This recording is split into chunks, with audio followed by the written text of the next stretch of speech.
नमस्कार दोस्तों, तो कैसे हैं आप लोग। स्वागत करता हूं आपका एक बार फिर से अपने यूट्यूब चैनल एसपी बोर्ड पर। आज मंडे का दिन है और हम भी एनर्जी से फुल हैं। कल हमने ऑफ रख लिया था, तो पूरी एकदम से जो हमारी थकावट थी, हमने पूरे हफ्ते जो पड़ा हुआ था वो सारा रिवाइज आप लोगों ने कर लिया होगा और आज थोड़ा रिलैक्स फील कर रहा हूँ। इसलिए मैं सोच रहा हूँ कि आज से कुछ टेंस में नया स्टार्ट करवा दिया जाए।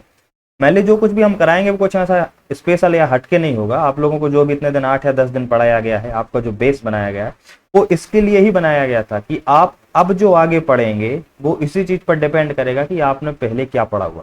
सबसे पहले तो आपको टेंस पहचानना आना चाहिए। इसलिए मैंने आपको 8 से 10 दिन तक पूरी क्लासें दी हुई हैं कि आप टेंस को पहचानें। कोई भी स्ट्रक्चर या सेंटेंस दिख रहा है तो आप देखते ही उसको समझ जाएं कि इसमें कौन सा टेंस यूज किया गया है। अगर आप उसको समझ पाएंगे तभी आप उसमें मिस्टेक देख पाएंगे कि हेल्पिंग वर्ब सही यूज की गई कि नहीं, या फिर हेल्पिंग वर्ब के अकॉर्डिंग मेन वर्ब का फॉर्म सही यूज किया गया कि नहीं। ये सब सारी चीजें अब आपको समझ में आ जाएंगी तभी आगे आप चीजों में बढ़ पाएंगे। ठीक है। हालांकि मैंने आपका सारा रिवाइज करवाता गया हूँ। मैं एक दिन मैंने 4 दिन जो कुछ भी पढ़ाया, 5वें दिन मैंने उसका रिवीजन करवाया। उसके अलावा हमने 2 सेशन भी प्रैक्टिस के लिए रखे हुए थे। तो मुझे नहीं लगता आप लोगों का कोई डाउट बच रहा होगा। बस आप लोगों ने ठीक से पढ़ा हो उसको, और अगर आप लोगों की चीजें क्लियर हो गई तो अब उसी चीज में हम आज से आगे बढ़ते हैं। आज से स्टार्ट करते हैं। अब हम जो पढ़ेंगे यहाँ से आप चाहें तो अपने नोट्स वगैरह बना सकते हैं, क्योंकि अभी तक हम जो पढ़ रहे थे उसमें कुछ ऐसा नोट्स बनाने लायक नहीं था। लेकिन आज से हम क्या एप्लीकेशन वगैरह स्टार्ट करते हैं टेंस की। टेंस की एप्लीकेशन क्या है, क्या इनके यूजेस होते हैं, कैसे क्वेश्चन आते हैं, ये सारी चीजें आज से होंगी। अब नोट्स बनाते समय आपको बस इस चीज का याद रखना है कि मैं यहाँ पे जो कुछ लिखाऊंगा वो तो आपको लिखना ही है। उसके साथ ही साथ अगर मैं कोई चीज ऐसी बोल देता हूँ जो यहाँ पे नहीं लिख पाया, लेकिन आपको लगता है आपके बहुत ज्यादा काम किया, तो आप उसको प्लीज लिख लीजिए वहां पे। ऐसा मत कोशिश करना इसको कि अब मैंने कोई भी चीज आपको समझाई अपने तरीके से, आपको समझ में आ भी गई, लेकिन आप उसको नहीं लिख रहे हैं क्योंकि आपको लगता है कि मुझे तो समझ में आ गया। तो आपको लिखना इसलिए जरूरी है क्योंकि मैंने आपको जो भी समझाया, जो भी मैंने बोला हुआ है वो आपको सिर्फ अभी याद है। हफ्ते 10 दिन बाद आप सारा भूल जाएंगे, और जब आप रिवाइज करेंगे ना तब आपको रिवीजन में बहुत ज्यादा समय लग जाएगा। आपका समय बेकार होगा। आप बार बार देखेंगे कि आखिर क्या समझाया था, मैंने क्या समझाया था, पुराने नोट्स पलटेंगे आप, या फिर हो सकता है आप दोबारा यूट्यूब पे जाकर उस चीज को समझें। तो इससे बढ़िया आप यहीं पर नोट्स बनाइए, लिखते जाइए। कुछ भी ऐसे कॉपी होती है आपकी, तो आप कोशिश करना कॉपी के नीचे 1-2 लाइन छोड़ दें।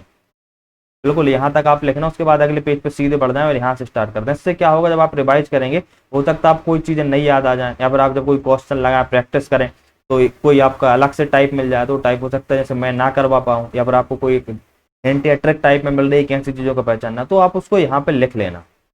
ऐसा आप करते जाइए। ठीक है। और जो भी मैं आपको शॉर्ट में चीजें बताऊंगा वो आपको नोट्स में तो लिखनी ही लिखनी है, यहाँ पर ऊपर या फिर नीचे, यहाँ पे जहां भी आपको लिखना है लिखते जाइए। इस बात की परवाह मत करना कि मेरी कॉपी की सुंदरता बिगड़ जाएगी। अब वो स्कूल का समय तो रहा नहीं है कि आपको किसी की कॉपी शेयर करनी है। आपके जो सखा सहेली थे उनको कॉपी देंगे, उनका क्या आप पे इंप्रेशन चला जाएगा कि कैसे गंदे से नोट्स बना रखे इसने, ये गंदा लड़का है या फिर गंदी लड़की है, ऐसा कुछ तो है नहीं। अब आपका जो भी आपकी पर्सनैलिटी है, पर आपका जो इंप्रेशन है वो केवल आपकी जॉब के दम पर रहेगा। आपको जॉब मिल गई तो आप बहुत अच्छे थे, आपका एटीट्यूड ठीक था, आप व्यक्ति भी ठीक हो, और अगर आपको जॉब नहीं मिली तो आप किसी काम की नहीं है, कोई आपसे इंप्रेस नहीं होने वाला। तो यहाँ पे अब आपको क्लास में जो कुछ भी पढ़ाया जाएगा या फिर आपको जो कुछ भी पढ़ना है उसका हर एक मूव, हर एक एक्शन उस डायरेक्शन में होना चाहिए जो आपको जॉब दिलाने में मदद करे। ठीक है। कुछ भी नहीं रहेगा आज से 4-5 साल बाद, सिर्फ आपकी जॉब है तो जॉब ही रहनी है और कुछ नहीं रहेगा। बाकी सब चीजें टेम्परेरी हैं। परमानेंट रहना आपकी जिंदगी भर आपके साथ, आपकी जॉब, आपके परिवार वाले, कुछ नहीं होना है।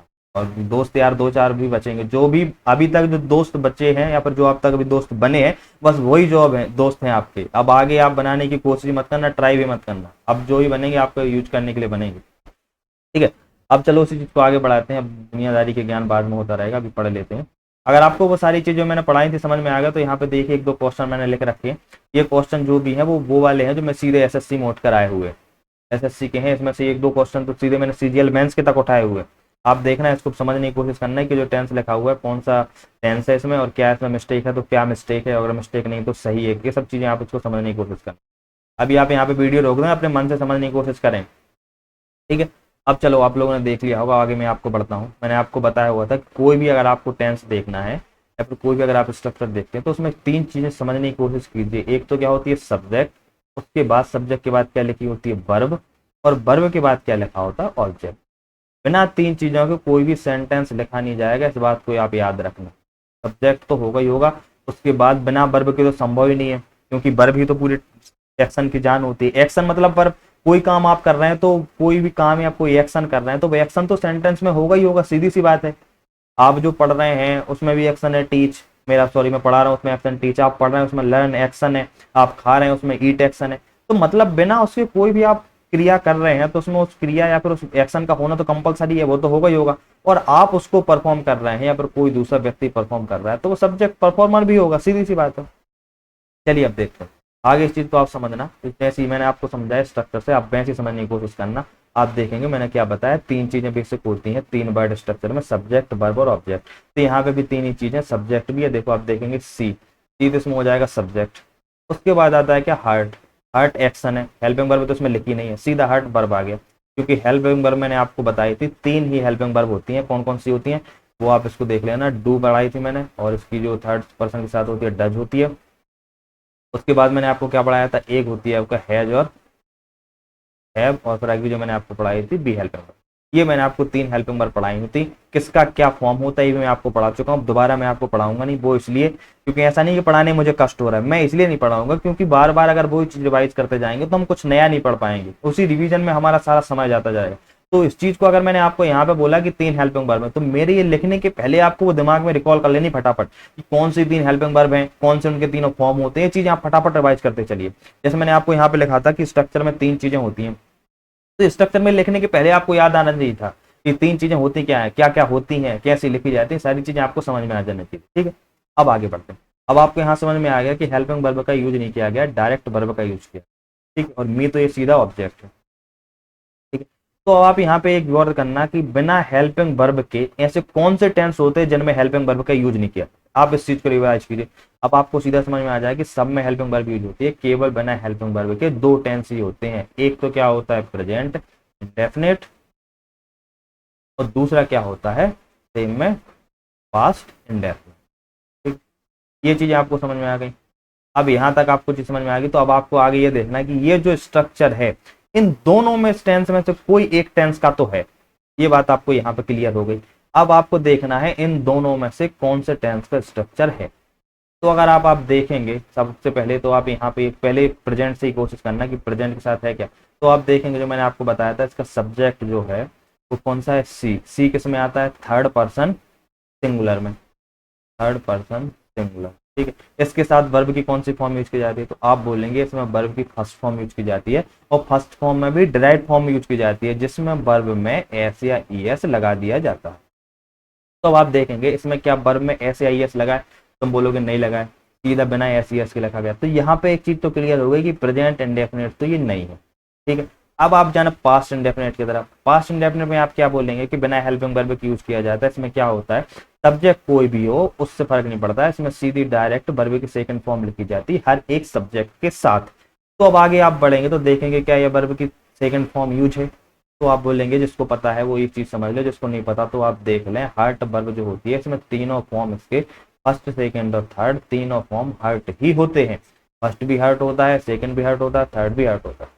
तो आप बोलेंगे अगर यहाँ पर सीधा डायरेक्ट हर्ट लिखा हुआ है तो यहाँ पे हम इसको क्या मान सकते हैं, या तो सेकंड फॉर्म होगा या ये फिर क्या होगा थर्ड फॉर्म। तो आपको पता है थर्ड फॉर्म डायरेक्ट बना हेल्पिंग वर्ब के लिखा नहीं जाता है, और हेल्पिंग वर्ब इसमें है नहीं, तो ये कौन सा फॉर्म रहेगा, सेकंड फॉर्म है। तो ये जो सेकंड फॉर्म है कौन से टेंस में यूज किया जाता है, पास्ट इंडेफिनिट में, मतलब ये जो स्ट्रक्चर आपका लिखा हुआ है यह पास्ट इंडेफिनिट है। ये चीज आपको समझ में आ गई। लेकिन यहाँ पे आप एक बात ध्यान रखना, अगर यहीं पे हर्ट की जगह हर्ट से लिखा गया होता तो क्या होता, फिर आप बोल देते हर्ट जो है वो हर्ट वर्ब में एस या ई एस लगाकर ड्राइव फॉर्म बनाया गया है, इसलिए ये किसमें चला जाता, प्रेजेंट इंडेफिनिट बन जाता पूरा स्ट्रक्चर। समझ आ गई बात। ये आपका सेंटेंस सीधा एसएससी में आया हुआ है, एसएससी सीजीएल का क्वेश्चन है शायद, और वो भी मेंस का क्वेश्चन। कितना मतलब छोटा देख रहे हो आप, ऐसी छोटी छोटी चीजों के आपके एग्जाम में आ जाती हैं, बिल्कुल बेसिक चीजें। यहाँ पे आपको अगर आपने पढ़ा होता तो आप इसमें करेक्शन कर पाते, और नहीं करेक्शन तो वैसे इसमें था नहीं, सीधा आपको नो इंप्रूवमेंट आंसर लगाना था कि इंप्रूवमेंट इसमें कोई नहीं है, जो सेंटेंस लिखा हुआ है सही है और पास्ट इंडेफिनिट का ही सेंटेंस है। ठीक है, ये बात आपको समझ में आ गई। अगर इतनी छोटी सी बात थी तो अब आपको एक और लिखता हूँ मैं, ये देखो ये वाला सेंटेंस भी आपको बिल्कुल सीधा देखते ही समझ में आ जाना चाहिए क्या है। अब पहले अपने मन से इसको समझने की कोशिश करो, अब आप देखो। जब आपने देख लिया तो उसको मैं सॉल्व मैं खुद ही करता हूँ, आपको आ गया तो ठीक, नहीं आया तो आप देखिए इसको। देखो इसमें तीन चीजें फिर आपको देखनी है, क्या क्या, सब्जेक्ट वर्ब और ऑब्जेक्ट। सब्जेक्ट क्या है भाई, सुशांत। अब इसमें क्या लिखा हुआ है, हेड। तो इस हेड को देखकर आप में से बहुत सारे लोग हो सकता है इसको पास्ट परफेक्ट समझने लग गए हों, पास्ट परफेक्ट समझने लग गए हों। उनको लग रहा होगा कि जो मैंने आपको बताई थी कि जो हैव या हैज हेल्पिंग वर्ब होती है उसका सेकंड फॉर्म क्या होता है, हेड। और हेड का यूज किस में किया जाता है, पास्ट परफेक्ट में किया जाता है, ठीक है। लेकिन अगर आपने इस क्वेश्चन से कुछ सीख लिया है, जो मैंने आपको ये क्वेश्चन कराया था, इस क्वेश्चन से आपने कुछ सीखा, तो आप सीधी बात समझ जाएंगे कि हेल्पिंग वर्ब जो होती है, हेल्पिंग वर्ब का बेसिकली काम क्या होता है, मेन वर्ब को हेल्प करना। बिना मेन वर्ब की हेल्पिंग वर्ब तो लिखी ही नहीं जा सकती। अगर ये हेल्पिंग वर्ब आप उसको मान रहे हैं तो फिर आगे मेन वर्ब कहाँ है, मेन वर्ब भी तो लिखी जानी चाहिए ना हेल्पिंग वर्ब के बाद।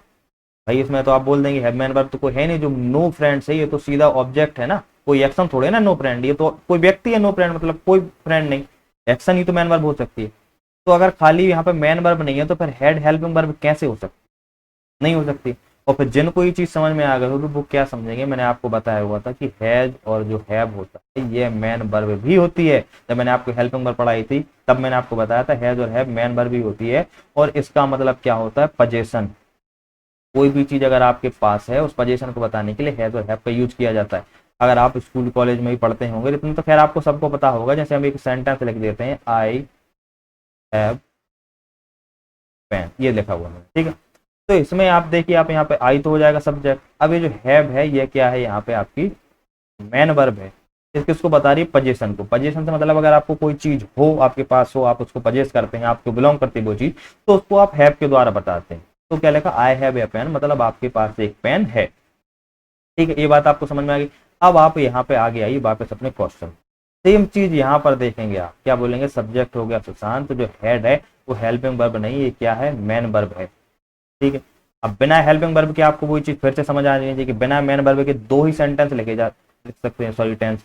एक तो क्या लिखा जा सकता है, प्रेजेंट इंडेफिनिट, और दूसरा क्या लिखा जा सकता है, पास्ट इंडेफिनिट, ठीक है। अब प्रेजेंट इंडेफिनिट में क्या किया जाता है, वर्ब की फर्स्ट फॉर्म यूज की जाती है। तो जो हेड है वो तो वर्ब की या तो सेकंड फॉर्म हो सकती है या थर्ड फॉर्म हो सकती है, क्योंकि हैव का जो फर्स्ट फॉर्म क्या होता है, हैव, सेकंड फॉर्म क्या होता है, हेड, और थर्ड फॉर्म भी क्या होता है, हेड। यहीं पे ये चीजें सारी समझ में आ गई।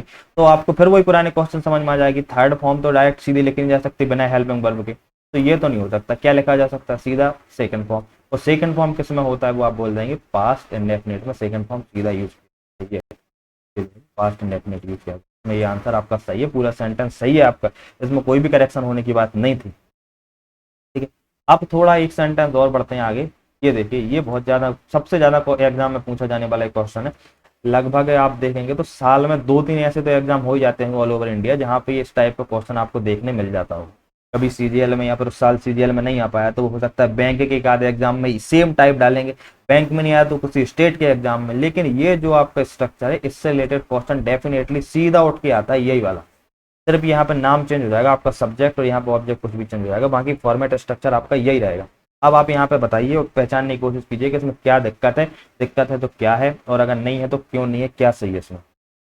देखो अब आप यहाँ पे देखना, फिर वही चीजें सेम आपको समझनी है, सब्जेक्ट, फिर आपको देखनी है क्या, वर्ब, और फिर देखनी है और ऑब्जेक्ट। ये तो 3 चीजों के में होता है। और अगर इसमें हेल्पिंग वर्ब होती है तो क्या हो जाता है, subject plus helping verb plus main verb, और फिर आता है उसके बाद क्या आता है, ऑब्जेक्ट। ये चीज अगर हेल्पिंग वर्ब होती है तो स्ट्रक्चर आपका ये हो जाएगा।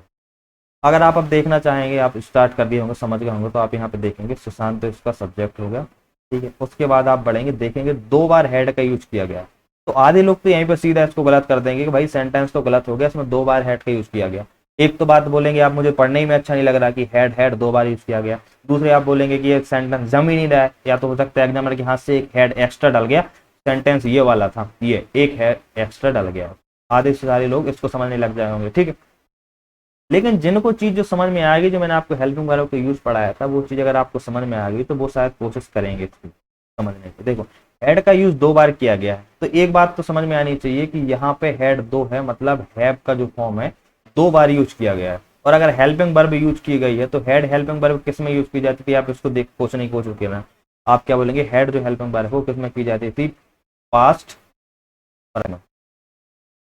पास्ट परफेक्ट में हेड हेल्पिंग वर्ब की गई थी यूज। तो यहां तक आपको समझ जाना चाहिए पास्ट परफेक्ट। इसके बाद आप आगे बढ़ेंगे कि हेल्पिंग वर्ब के अकॉर्डिंग मेन वर्ब क्या यूज की गई। मेन वर्ब अगर यूज की गई तो उसमें वर्ब का फॉर्म सही यूज किया गया कि नहीं किया गया। तो आप देखेंगे हेड के बाद जो हेल्पिंग वर्ब आती है परफेक्ट में क्या आनी चाहिए, वर्ब की थर्ड फॉर्म, यहाँ पर वर्ब की थर्ड फॉर्म। तो अब क्या यहाँ पे जो हेड लिखा हुआ है वर्ब की थर्ड फॉर्म है। तो अगर आपको याद होगा जो मैंने बताया था कि हैव मैन वर्ब भी होती है और इसका सेकंड फॉर्म क्या होता है हेड और थर्ड फॉर्म क्या होता है हेड। अब आपको यहाँ बात समझ में आ गई कि जो हेड लिखा हुआ है बिल्कुल सही है, ये वर्ब का थर्ड फॉर्म ही है। पहला जो हेड है वो मैन हेल्पिंग वर्ब के रूप में यूज किया गया पास्ट इंडेफिनिट की हेल्पिंग वर्ब, और दूसरा जो हेड लिखा हुआ है मैन वर्ब है हैव का थर्ड फॉर्म। तो ये जो आपका स्ट्रक्चर है बिल्कुल सही है और किसमें है पास्ट परफेक्ट में यूज किया गया है ये। तो अगर किसी सेंटेंस में दो बार हेड या फिर दो बार हेड ही होगा, हैव तो होगा नहीं क्योंकि हैव तो थर्ड फॉर्म होता नहीं ऐसे, या तो दो बार आपको हेड देखने मिलेगा हेड हेड, या फिर इस चीज को ऐसा भी आ सकता है हैव। अगर ये सेंटेंस है सीधा प्रेजेंट परफेक्ट का हो जाता तो इसमें क्या होना चाहिए था Sushant has had no friend, ये सेंटेंस आपका होता सही हो जाता। सुशांत के बाद हेल्पिंग वर्ब क्या आ गई हैज के बाद जो आपका थर्ड फॉर्म क्या आता है वर्ब का थर्ड फॉर्म, तो ये क्या हैव का थर्ड फॉर्म हेड किया गया, ये सही है सही ऑब्जेक्ट सही है। तो यहाँ पे आपको ये चीज भी समझ में आ जानी चाहिए। यहाँ पे ये जो तीन सेंटेंस लिखे हैं तीन डेफिनेटली किसी ना किसी एग्जाम में आए हुए हैं और हर बार ये टाइप का क्वेश्चन पूछा जाता है आपको, और सबसे ज्यादा जो पूछा जाता है ये जो अभी ये वाला क्वेश्चन लिखा है सबसे ज्यादा पूछा जाता है क्योंकि इसमें दो बार हेड लिखा गया है। एक बार अगर हैज या हैव लिखा हो तो क्लियर समझ में आ भी जाए। जैसे अभी मैंने आपको बताया ये सेंटेंस अगर ऐसा आ जाता सुशांत हैज नो फ्रेंड, तो अब आप इसको समझने की कोशिश कीजिए कि एक सेंटेंस किस बेस का लिखा हुआ है कौन सी स्ट्रक्चर है। तो आप बोल देंगे सुशांत सब्जेक्ट है, उसके बाद जो हैज हेल्पिंग वर्ब लिखी गई है इसका यूज किसमें किया जाता है प्रेजेंट परफेक्ट में इसका यूज किया जाता है। और अगर हैज हेल्पिंग वर्ब है तो उसके बाद वर्ब की कौन सी कौन सी फॉर्म आती है थर्ड फॉर्म। तो आप तत्काल समझ जाते हैं कि हैव का थर्ड फॉर्म क्या यूज किया गया हेड, और ये जो सेंटेंस है किसमें यूज किया जा रहा है प्रेजेंट परफेक्ट में। और ऐसे ही अगर कोई यहाँ पे सुशांत की जगह प्लूरल सब्जेक्ट हो जाता है जैसे बी लिखते थे तो बी के बाद हेल्पिंग वर्ब प्रेजेंट परफेक्ट में कौन सी आती है आप बोलेंगे हैव आती है। हैव के बाद थर्ड फॉर्म हेड नो, ये सेंटेंस ये भी सही होता है ये भी सही होता है, जो पिछले बार गया वो भी सही था। समझ में आ गई बात। तो ये हैव वाला जो आपका जो जो मैंने आपको हेल्पिंग वर्ब पढ़ाई है उस हेल्पिंग वर्ब में आपको मेनली सिर्फ एक चीज याद रखनी है क्योंकि हेल्पिंग वर्ब है आपकी, ये हेल्पिंग वर्ब तो है ही, उसके अलावा ये मेन वर्ब भी होती हैं। कभी कभार आपको अगर ये सीधे देखने मिल जाए तो आप इनको हेल्पिंग वर्ब मत मान लेना, ये मेन वर्ब के जैसा इनका यूज किया गया होगा। और मैं अब बिना हेल्पिंग वर्ब मतलब डायरेक्ट मेन वर्ब सिर्फ दो टेंसों में लिखी जाती है, आपको ये पता होना चाहिए, सिर्फ प्रेजेंट इंडेफिनिट में और पास्ट इंडेफिनिट में। और इन दोनों में आप कैसे पहचान करेंगे प्रेजेंट इंडेफिनिट में आपको वर्ब का फर्स्ट फॉर्म देखने मिलेगा, और अगर फर्स्ट फॉर्म है तो उसमें या तो एस या एस लिखा होगा या बिना एस एस का होगा। किसके साथ कैसे यूज करना है वो मैंने आपको पढ़ा चुका हूँ। और अगर पास्ट इंडेफिनिट की पहचान है तो उसमें आपको क्या होगा वर्ब का सेकंड फॉर्म यूज किया जाता है। सिर्फ ऐसे दो ही टेंस होते हैं जिनमें बिना हेल्पिंग वर्ब के यूज किया जाता है, इसलिए यहाँ से क्वेश्चन आ जाता है। बाकी जो भी सेंटेंस स्ट्रक्चर रहते हैं उनमें सब में हेल्पिंग वर्ब यूज की जाती है। ठीक है, ये बात आज मैंने आपको इतनी समझाई है, ये छोटी सी बात थी मैंने आपको समझाना जरूरी समझ रहा था मैं इसको। बाकी आगे और भी बहुत सारी चीजें हैं ये आगे मैं स्टार्ट कर दूंगा, लेकिन अब टाइम हो रहा तो इस चीज को ना ही पढ़ाऊँ तो ही ठीक है। एक बार आप फिर से इन चीज़ों को देख लेना, मैंने आपको जो चीज़ें आपको बेसिक पढ़ाई हैं इन चीज़ों में देखना कि हैज और हैव कैसे हेल्पिंग वर्ब का यूज़ किया जाता है कैसे नहीं किया जाता है। पहले ये वाला सेंटेंस आपको स्पेशली देखना है, ये सबसे ज़्यादा पूछा जाता है कि अगर दो बार किसी भी सेंटेंस में हैव या हैड यूज किया गया है तो आप उसको गलत ना माने। एक बार तो उसका यूज हेल्पिंग वर्ब के जैसे यूज किया गया होगा और दूसरी बार उसमें अगर कोई लगा हुआ तो वह वर्ब की थर्ड फॉर्म में होना चाहिए। ठीक है, एक बात आपको यहाँ पर नोट करनी है। दूसरी बात आपको जो नोट करनी है वो ये होगी, आप नोट्स में लिखते चलना। दूसरी बात जो आपको नोट करनी है वो ये होगी कि बिना मेन वर्ब के कोई भी सेंटेंस नहीं होगा, याद रख लेना। बिना हेल्पिंग वर्ब के हो सकता है क्योंकि प्रेजेंट इंडेफिनिट और पास्ट इंडेफिनिट में अफर्मेटिव सेंटेंस में हेल्पिंग वर्ब यूज नहीं की जाती है। तो बिना हेल्पिंग वर्ब के सेंटेंस हो सकता है लेकिन बिना मेन वर्ब के कभी भी सेंटेंस नहीं होगा। इस बात को आप नोट कर लेना, उसमें अच्छे से लिखना बहुत तरीके से, क्योंकि आप वर्ब से ही सेंटेंस को पहचानेंगे।